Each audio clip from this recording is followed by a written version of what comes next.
เขาได้ต้นหนึ่งแล้วพี่น้อง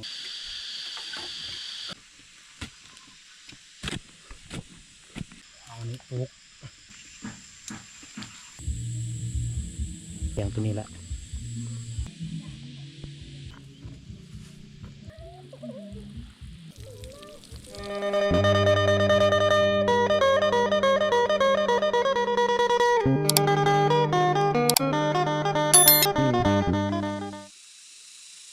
กราบทักทายสบายดีและกราบสวัสดีพ่อแม่พี่น้องFCเบิร์ดทุกคน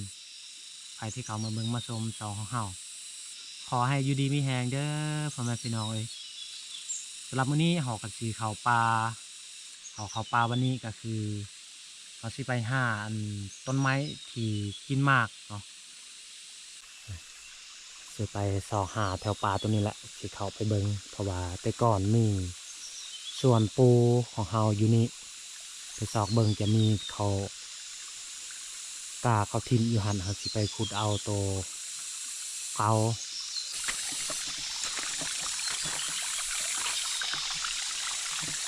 อันนี้แหละสิขึ้นเทิงนี่อยู่นี่แต่ก่อนมีปูมาอยู่นี่สถานที่นี้โอ้โหเห็นแล้วพ่อแม่เอ้ย2 ต้นม่วงเอาสิขุดเอามาปลูกอยู่ที่บ้านนี่แหละแล้วก็ต้นนั้นนี่ต้นนั้นคือชิแมนต้นมะม่วงต้นหนึ่ง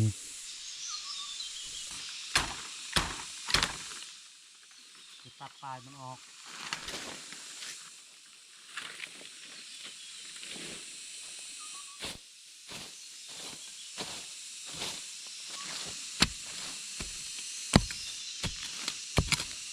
ต้นตัวนี้เนี่ยบ่แม่นตัวกระโปงสมัยปูเฮาเพิ่นกินในแล้วก็เพิ่นทิ่ม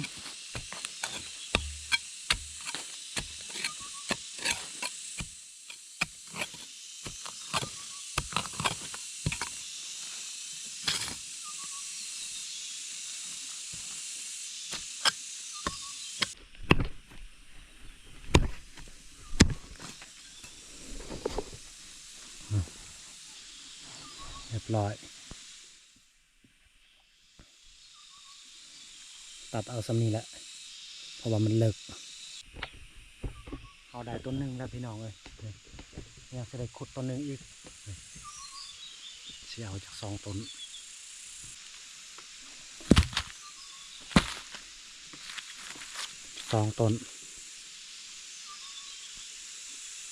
เขาสิไปหาตัดไม้บงเพื่อเขาสิเฮ็ดถั่วบนเขาสีอ้อมบนเขาปลูกนี่ไม้บงอยู่นี่แหละสิลงไปตัด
เขาตัดเรียบร้อยมันแต่เขาจะเมื่อพาหรือว่าเมื่อจัดอยู่บ้านนี่แหละอันนี้ต้นไม้ไผ่เขาสีเอาลำนี้แหละเอาสีปลูกขยายอันนี้ตัวเขาปลูกตอนเขามาอยู่สุดก่อนสีเอาอีกต้นนี้ปลูกขยายเติม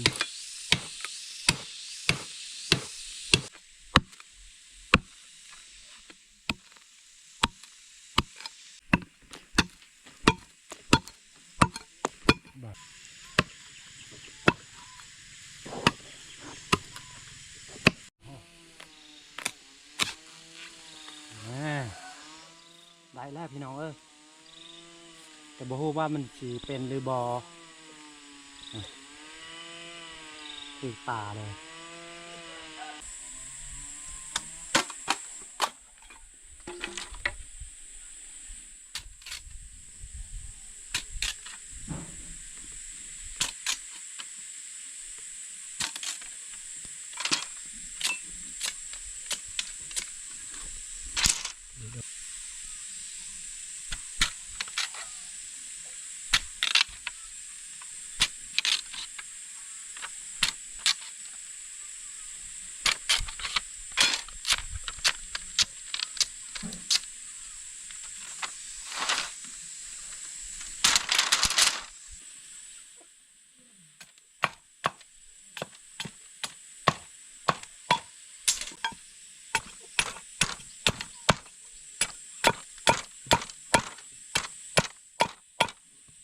เรียบร้อยเฮาจัดมันจะสิเอาต้นไม้เฮาสิเกียมไปปลูกบัดนี้ปลูกบักม่วงกับไม้ไผ่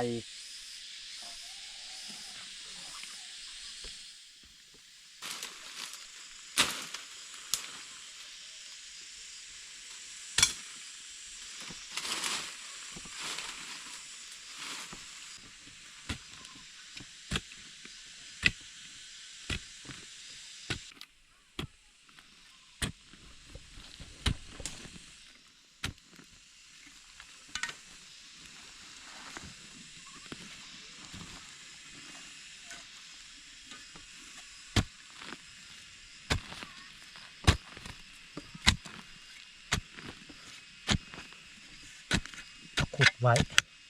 เฮ็ดดินมันพุเลย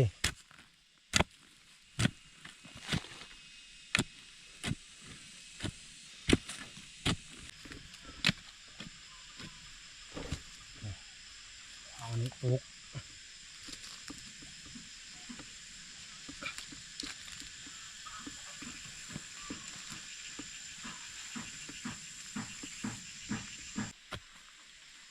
คุมตัวนี้เอาปลูกไม้ไผ่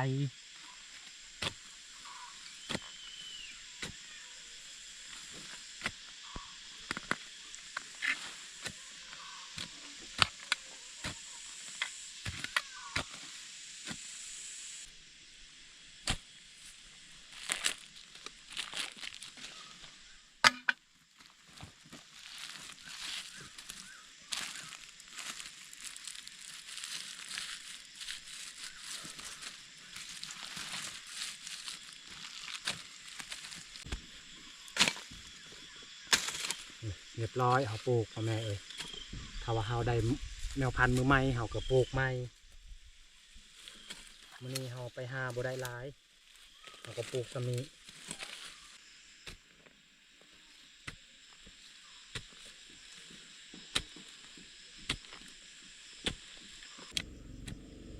ทั้งลมกระดินดำอยู่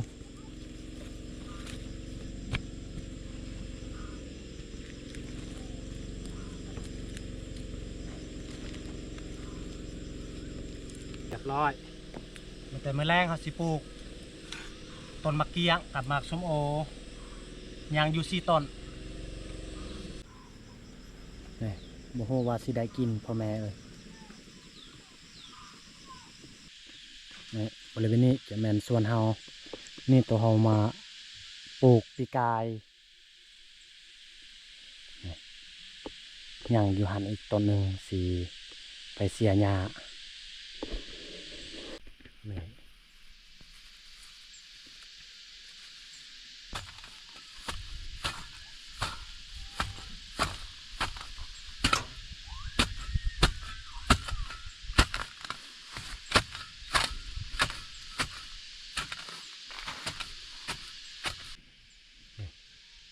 เรียบร้อยโอ้จักมันสิเกิดหรือบ่นี่มันป่ง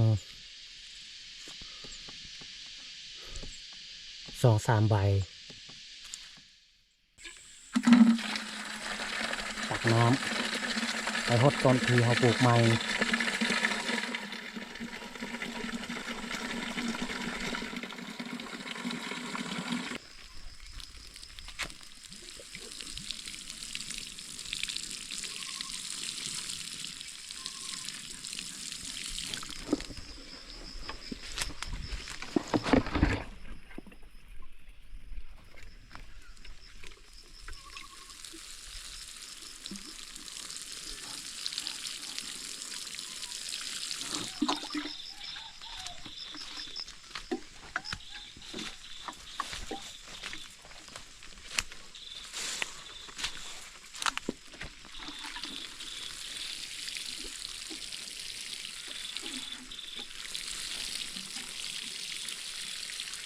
จากมันสิปงหรือบอเฮาก็ต้องได้ฮดแต่ละมือตอนเสาร์ตอนแรงคันว่าฮอดยามฤดูฝนเฮาก็บ่ค่อยฮด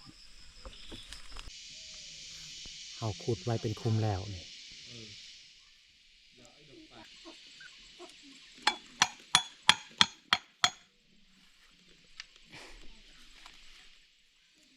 ปอกแมงบงป้องกันเพียงแบะกับงัว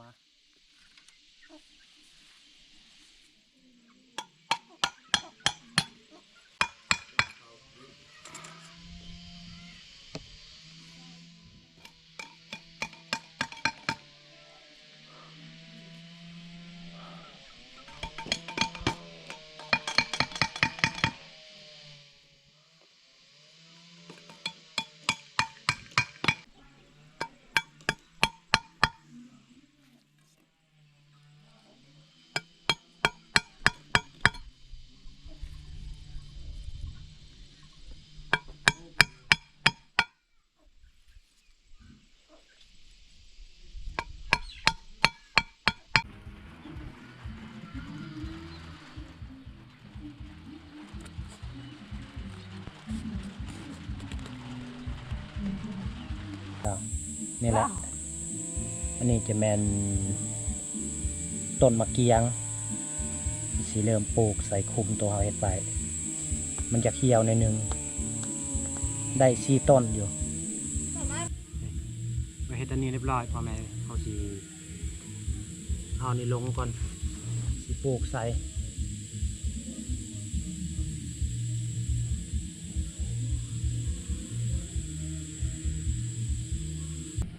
อยากวนแซวแน่พ่อแม่ทางนั้นมีกระเจ้าขึ้นเฮือนใหม่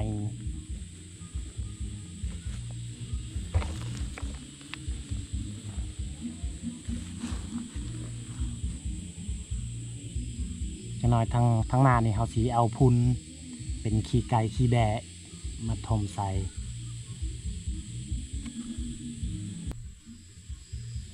จะน้อยเขาสีถมดินเพียงตัวนี้แหละ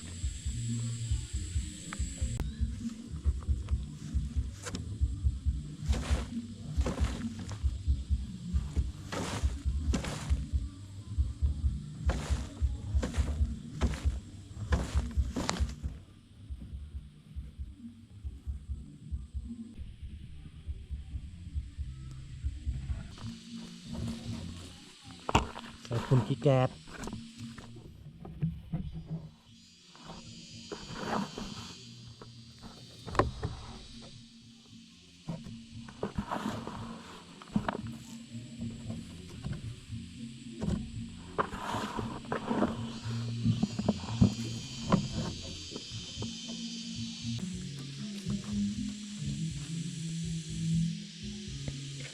ใส่พุน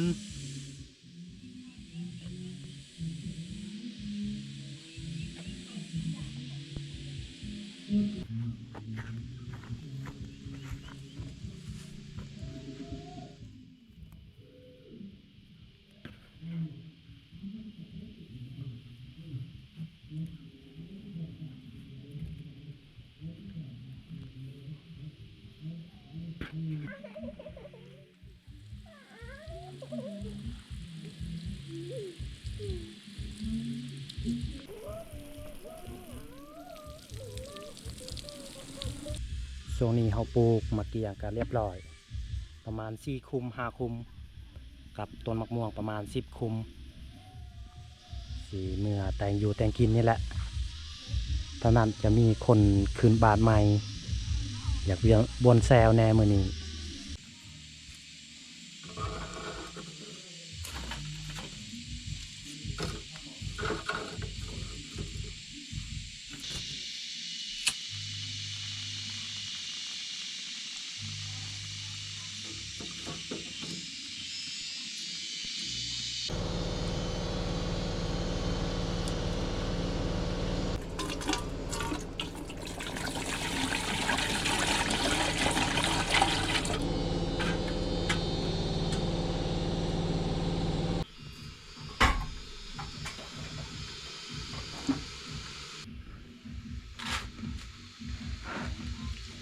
เข้านี่เขาล้างแล้วพี่ล้างสะอาดแล้ว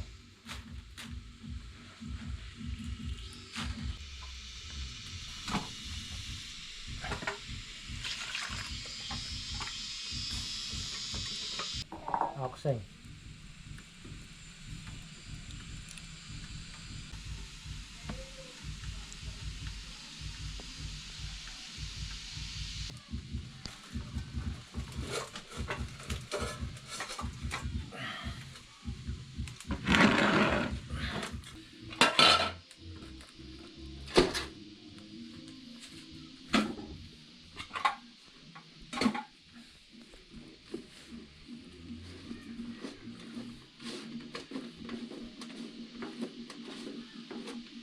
มื้อนี้เฮาแต่งกิน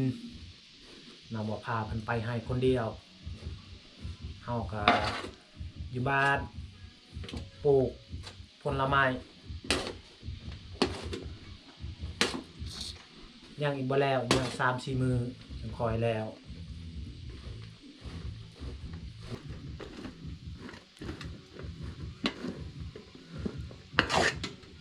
พอดีกิน3 คน4 คน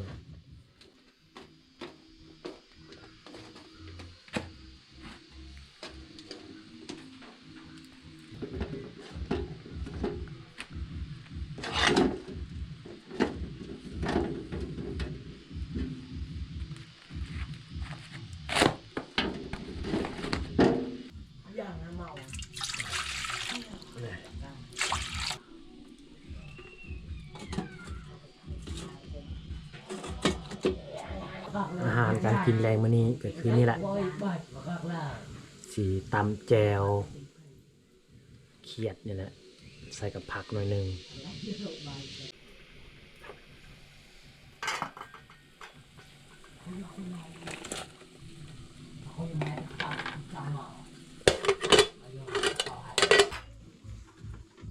น้องไม่พากันมาแล้วอยากให้เราต้มให้เราตำอาหารมันบกไปเบิด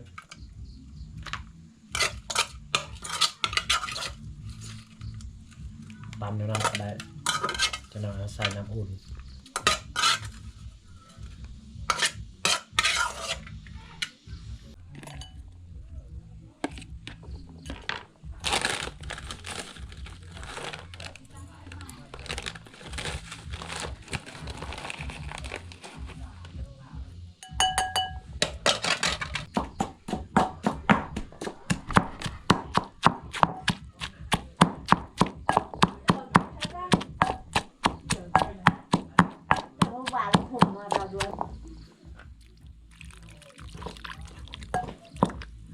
เอาละใส่ถ้วยประมาณนี้แหละอาหารเราเห็ดปนเขียดมาพ่อแม่พี่น้องกินข้าวน้ำกันครั้งแรกมานั่งกินข้าวอยู่เฮือนใหม่เนาะมื้อนี้ก็หลังจากเราปลูกต้นไม้แล้วก็มาแต่งอยู่แต่งกินอาหารการกินก็บ่มีหยังมาพ่อแม่เอ้ยกินข้าว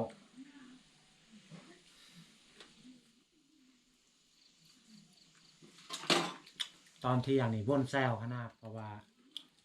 อยู่ล่างเฮือนเฮามีคนขึ้นบ้านใหม่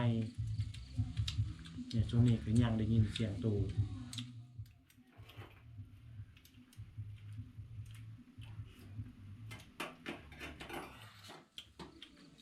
อาหารการกินก็บ่มีหยังเฮ็ดปนเขียดนี่หรอ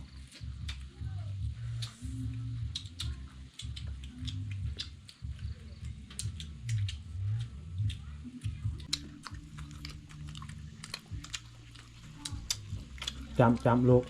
กิน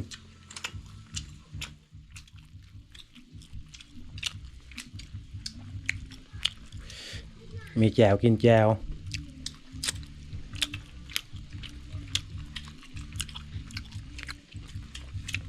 บาหากินเนี่ยแซ่บเฮาบ่มีเวลาเฮาได้แนวแซ่บก็กินแนวแซ่บ เวลาบ่มีก็จำเกลือก็ได้พอดีแล้วกินข้าวพอดีไก่จะคำเนาะเอาจังไรต้องขอบอกขอบใจพ่อแม่พี่น้องผู้คอยติดตามรับชมแล้วก็คอยให้กำลังใจให้เบาเปลือกตลอดจะได้ก็ขอให้พ่อแม่พี่น้องทุกคนจงอยู่ดีมีแห้งจงมีสุขภาพแข็งแรงปรารถนาสิ่งใดก็ขอให้ได้สิ่งนั้นอย่าเจ็บอย่าจนให้ร่ำให้รวยขอขอบใจหลายๆ